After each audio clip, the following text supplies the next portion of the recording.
morning, friends. Back at the beach this Sunday, and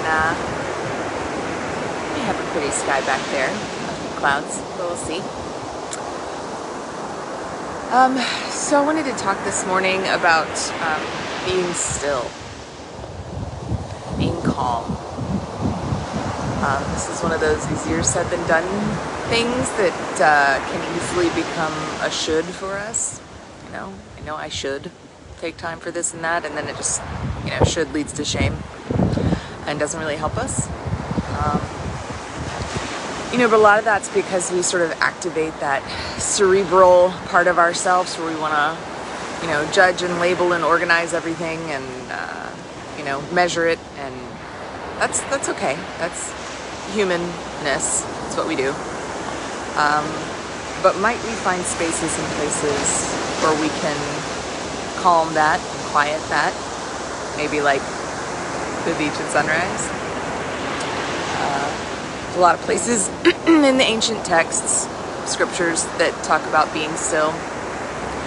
And that being still is sort of an act of trust, when we quiet our minds, when we quiet all of our doing and are left with our being.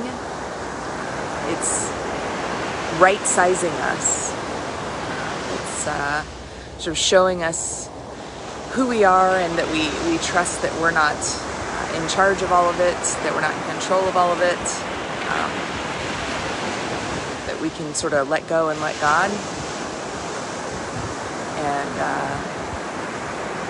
the only way to get better at that is to practice it, to get better at the calm, to get better at the be still.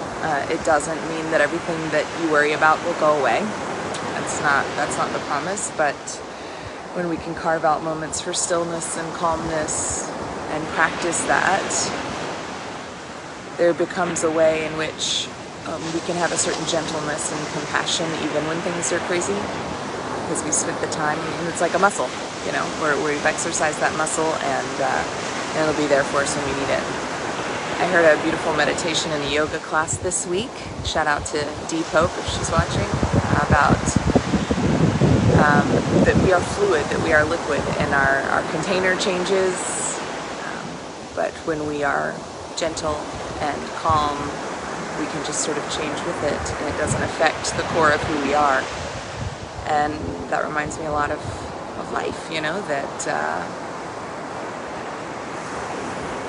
it changes, man. I keep thinking I'm going to find some perfect system that's going to make everything smooth all the time, but that's not reality.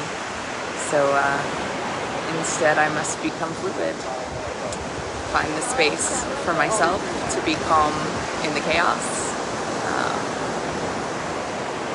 and to stay calm even when it's not chaotic. That's another thing that I don't know that we talk about much, but it's like if things do get calm, I start to get suspicious. This isn't how it works. I don't trust this. And by doing that, I suck all of the peace right out of that moment, right? So, practice.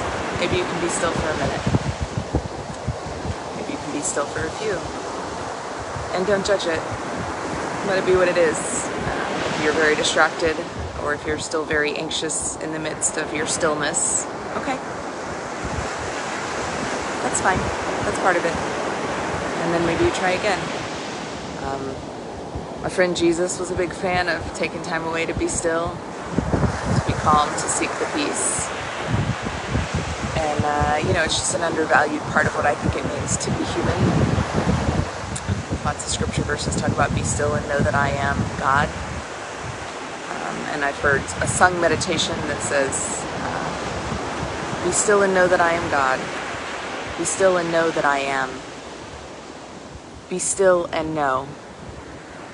Be still. Funny that a gnat's flying around my face while I'm trying to be still. And then the final verse is be. I know it's easier said than done, but the only way to get into that space, I believe, is to practice it.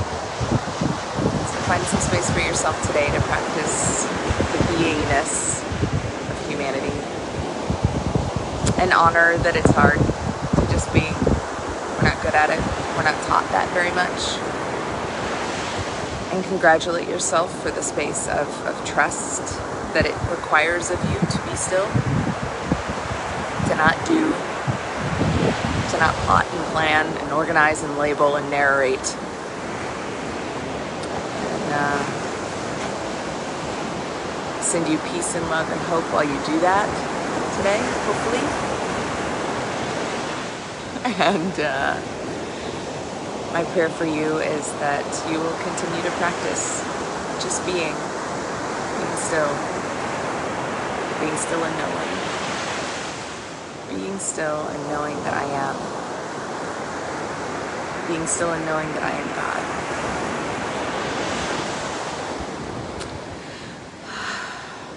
Peace, my friends. May you have a beautiful day with time to just be.